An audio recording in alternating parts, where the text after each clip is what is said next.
Här fanns en metallstång som stack fram ur en blomkruka. We'd said goodbye. I had turned to close this gate. Efter att ha stängt grinden gick Neil tillbaka mot huset.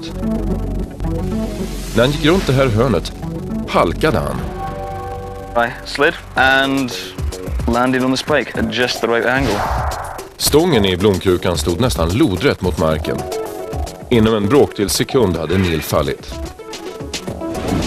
Mirakulöst nog hade han inte ont. Blödde inte, skrek inte och var hela tiden vid medvetande. Well, as soon as we arrived at the hospital and I was unloaded from the back of the ambulance, I was strapped into this chair. They weren't letting me move it in the slightest. And I was just holding everything in place like that. And wheeling me through this hospital, and I was passing other patients, I was passing nurses and doctors who were looking at me and just dropping out of normality. And I'm just wondering, morning, hello, good evening, this is lovely weather.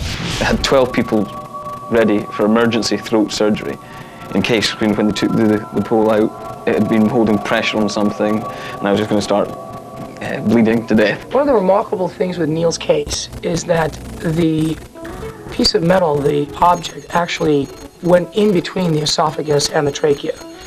The interesting thing with this is that these two organs share a common wall. They're not just next to each other, they're attached to each other.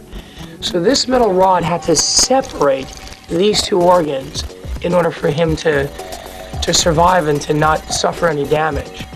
If he had ruptured his esophagus, you can get gastric contents spilling into the body, bleeding, of course, so he could have died from massive infection or from bleeding.